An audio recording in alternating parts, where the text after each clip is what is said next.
This past March, I had the pleasure of attending the Boston Pro Show, and I got the opportunity to see some of bodybuilding's greats. One thing that stuck out to me was how tight-knit they were. It was very clear to me that these guys had spent years getting to know each other, because their level of camaraderie was so natural and authentic. I knew from the moment I saw them greet each other that they genuinely cared about each other. This makes a lot of sense considering in the niche sport of bodybuilding, very few people on the planet can understand and relate to you on a deep and intimate level as much as your fellow competitors, creating a kinship of very few people that spans across the globe. So when the community loses one of its own, it feels like a stab in the gut, not just to the fans, but to the competitors who spent years backstage and on stage with them. Years watching each other grow and helping each other grow, not just physically, but personally as well. Very recently, the community lost one of our own. Another victim to what feels like an untamable crisis within bodybuilding, a crisis that's taken the lives of an unconscionable number of beloved competitors. The loss I'm talking about is that of Cedric McMillan. Cedric McMillan was born August 17, 1977 in Maplewood, New Jersey, and at a very young age developed an interest in bodybuilding. At the age of 5, he laid his eyes on bodybuilders for the first time, and since then became interested in bodybuilding. See, Cedric was intrigued by impressive physiques and muscles, often drawing comic characters with these physiques that he admired. Arnold Schwarzenegger's performance in the 1982 blockbuster film Conan the Barbarian is what made him a fan of the 7-time Mr. Olympia, and a new fan of bodybuilding. When he was 13 years old, Cedric's mother bought him his first weightlifting set, which allowed him to lay the foundation for the physique that he wanted to work towards. Cedric went from looking and drawing physiques to ingesting as much information as possible about these physiques, and the actual science that goes into building and maintaining them. Cedric was a sponge when it came to exercise science and nutrition, a fantastic quality in someone with fitness and physique goals. Cedric continued to build on that foundation throughout high school. After graduating from high school, Cedric enrolled in the Army Reserves where he continued to train and add lead muscle to his physique, but there was still room for improvement and Cedric still wanted to get bigger. It wasn't until he met his early mentor and friend Mark Neal that Cedric would not only take his training to the next level, but finally see his potential in the sport of bodybuilding. Cedric met Mark at a supplement store and was immediately impressed by his physique. According to Cedric, Mark was the biggest guy he'd ever seen, so naturally, Cedric wanted to learn as much from him as possible, stopping by the shop daily and picking Mark's brain. The main piece of advice that Cedric took away from his conversations with Mark was to eat more. And within a month of just doing that, Cedric had seen astounding results, allegedly putting on 30 pounds in a month. With his growth, Cedric jumped at the opportunity to prep for his first bodybuilding show. Under the guidance and coaching of Mark Neal, dieting down from 225 to 205 in just 4 weeks for his first show, Cedric entered the 2007 NPC South Carolina State Show and took home first place in the heavyweight division. Granted, there was only one other competitor in the class, but that doesn't take away from the accomplishment. The following year, Cedric went on to compete at the 2008 NPC Junior USA Championships, where he placed first in the heavyweight class. He went to the 2009 NPC National Championships and did the same thing, placing first again in the heavyweight class and earning his IFBB Pro card. If it wasn't blatantly clear to Cedric before, it absolutely was now. The man had a gift. In 2010, Cedric competed in his first pro show, the Europa Dallas Pro, where he placed 4th. Coincidentally, this was also the pro debut of late Olympia champion Sean Roden. Cedric then jumped right into the arena with the big boys when he competed at the 2011 New York Pro, where he placed 11th. This placing didn't discourage Cedric because he got to work to improve on his package significantly, and after winning the 2011 Europa Orlando Pro show, he came back to the New York Pro and won, jumping from 11th to 1st. Something that is rarely done in bodybuilding at these elite level shows. Cedric McMillan had officially arrived, and his gift for bodybuilding would be recognized by the entire industry as he was anointed the nickname The One. Now the exact date and origin of this nickname is not exactly known or confirmed. I just know that he was given that nickname early in his pro career based on not just his amazing physique, but the promise that he showed as someone that could carry the sport for years to come. And he said that one of the guys in the gym said, he's got a bright future in this sport. You're the one. Like Neo from The Matrix. That was a great story. Yeah, and he bought into that and believed it wholeheartedly, and look it, he's here again. Cedric would go on to compete at some of the biggest shows that the IFBB had to offer, and some of his top placings include first at the 2013 FIBO Power Germany, first at the 2015 Golden State Pro, first at the 2016 Arnold Classic Pro, and in the biggest victory of his entire career, he won the 2017 Arnold Classic. Heading into that show, Cedric had competed at the Arnold Classic a total of 6 times, 4 times in Ohio, once in South America, and once in Australia. He had placed second in Ohio in 2016 and went on to place second in Australia right after.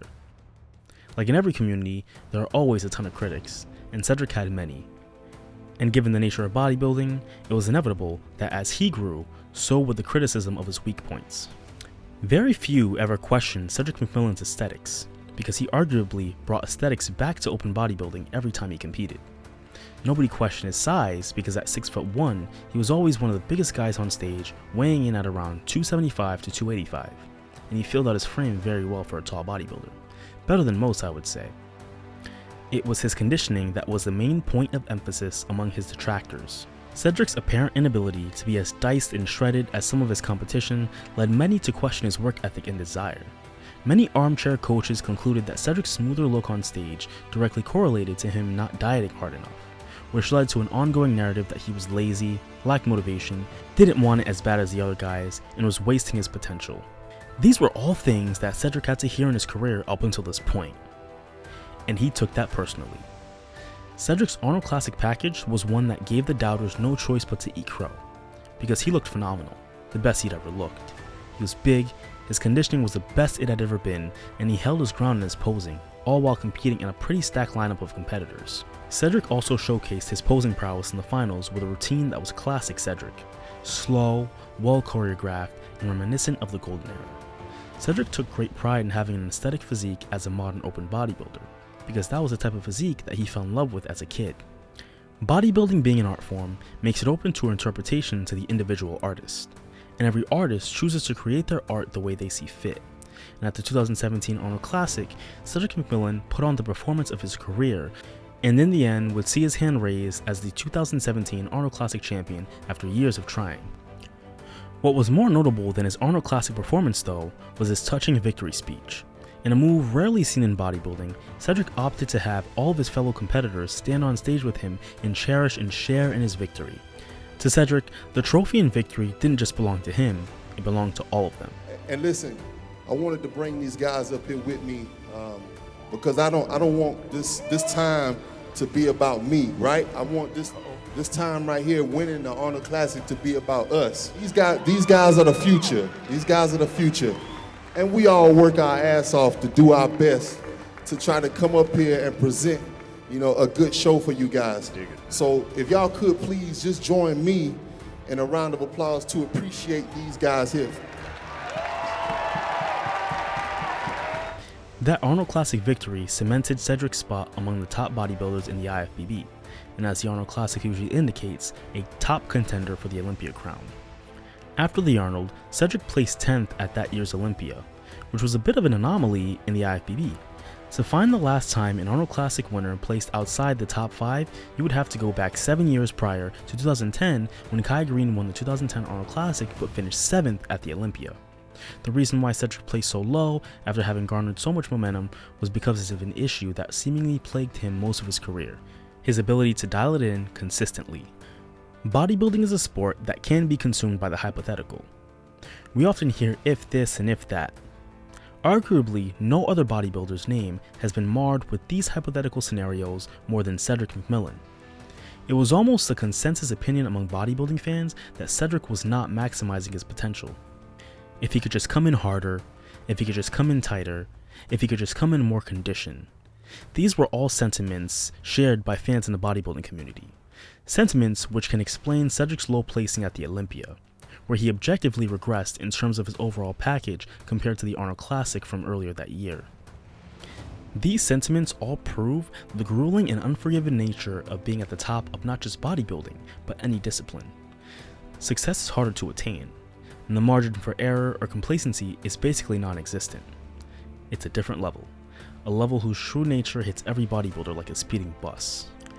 Cedric had spoken about this in detail during his post-Arnold Classic interview in 2017, where he explained some of the nuances of bringing the best package to the stage. And so I do shows, and all his conditioning needs to be this, and his legs and his arms. So I go home and I work on that and try to fix that. I end up making myself paranoid, like, They say I'm just lazy because of my genetic. I'm gonna show them I ain't lazy. Here's what was happening. I'm ready to step on stage 4 weeks out, and then 4 more weeks, and I'm depleted, like depleted to the point of no return. You know what I'm saying? People say, "Damn, every other show he go to is you don't know what you gonna get." Oh, it's because you put so much stress on yourself, mental and emotional stress. Yeah. And when you combine that with the physical stress of cardio and training and diet, it just be too much, right? And I said, you know what? F it. Fuck all that. Forget it. Right. But what I'm gonna do is just do me. Right. You know. This constant criticism could not have been easy for Cedric to handle, considering some of the taboo mental aspects of bodybuilding that competitors go through but don't talk about enough. There's no doubt that Cedric's progress weighed heavily on him, the same way it does for the vast majority of competitors. How much it truly affected him, only Cedric and the people closest to him know. What we do know is that Cedric always tried to maintain a positive attitude and consistently made his love for the sport and the military his focus. Another year for the Arnold Classic, a well put together show. How does it feel to be here? And I want to know, how was your training leading up to, being able to put on this nice suit, with that nice smile. I understand why you had to say, when I was a little kid, I watched Conan the Barbarian. Why couldn't you just say, like 10 years ago, watched Conan the Barbarian? Why did you have to make me look like an old man? That movie came out 50 years ago. Over the course of the next 3 years, Cedric would put his head down and continue to compete, placing 3rd at the 2018 Arnold Classic and Toronto Pro.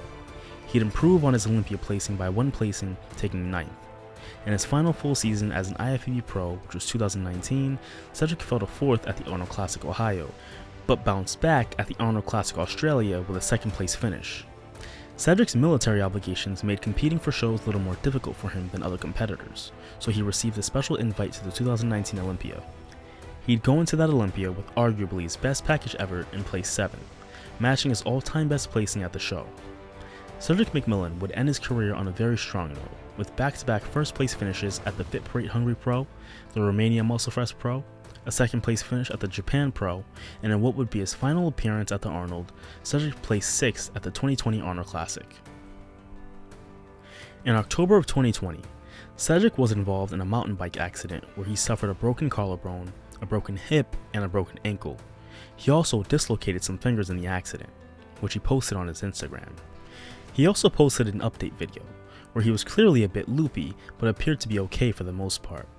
Ever the optimist, Cedric expressed his desire to get back to normal and get a Whopper and a milkshake. Hey, a brother feel good as hell. I got my shit done. Finger still fucked up, but I'm ready to get back to normal. I want me a Whopper and a milkshake.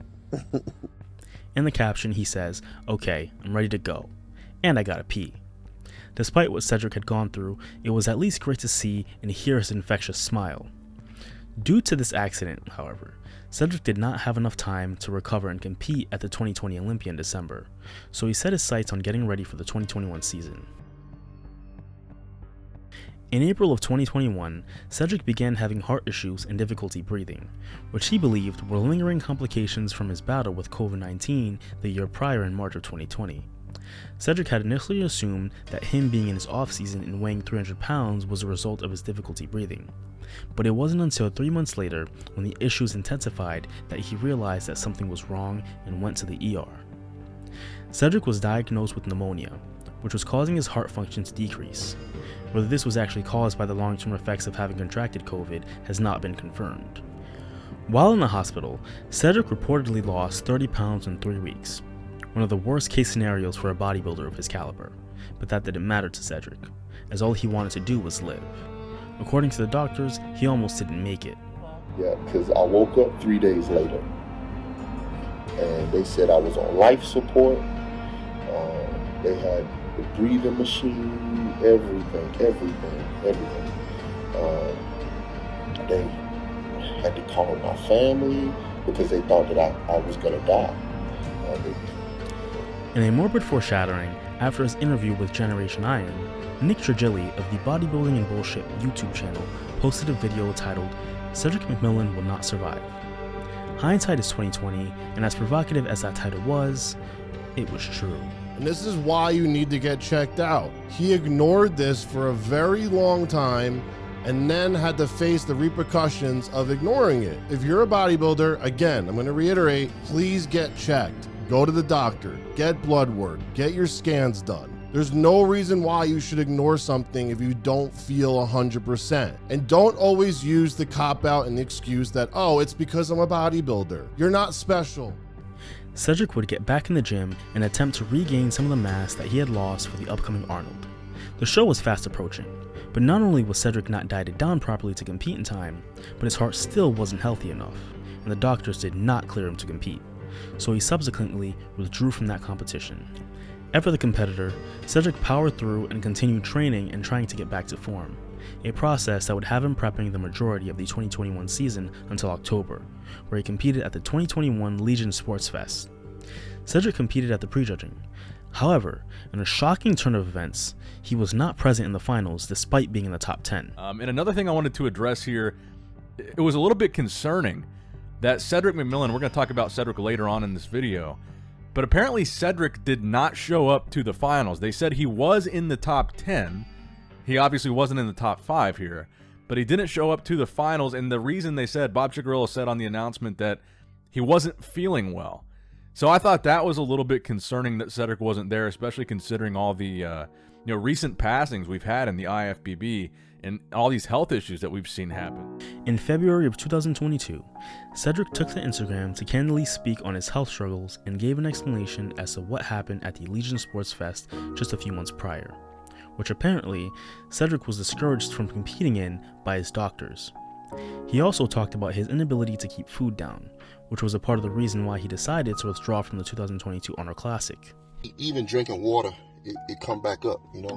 Nothing want to stay down. 4 weeks ago, I went to the doctor again. I've been going to the doctor throughout, but they recommended that I wouldn't try to do the show. These most recent health struggles created a serious inner battle within Cedric and forced him to look at his future in bodybuilding objectively. Either way, being the true warrior and competitor he was, saying goodbye to bodybuilding would certainly not be easy for Cedric. Yeah, man, I don't know. I've been battling back and forth with myself, not really knowing what to do next. I'm feeling like, all right, is it over? Does this mean I'm supposed to retire when I'm fucking sick all the time? Or what, you know? And plus, still feeling in myself that I got something I need to try to prove to somebody, you know, and still wanting to do the thing I love. But if I want to continue to do it, especially long term, I need to try to be smart. So this is me taking a 50% stubborn, 50% smart step, and not doing this show. Try to give myself a little bit more time. On April 12, 2022, Cedric McMillan would pass away while walking on a treadmill, something that he had done thousands of times throughout his career. Shockwaves were sent throughout the bodybuilding and fitness community, as everyone who knew who Cedric was did not want to believe it, including myself. To say that his death was tragic is an understatement, especially considering the ongoing death crisis that's plagued the community the last few years. People have been looking for answers, but what truly caused Cedric's death is not exactly known. And I won't speculate on it until we get enough information to be able to make an educated analysis. On May 4th, Nick Trigilli posted a video in which he revealed personal text messages between he and Cedric.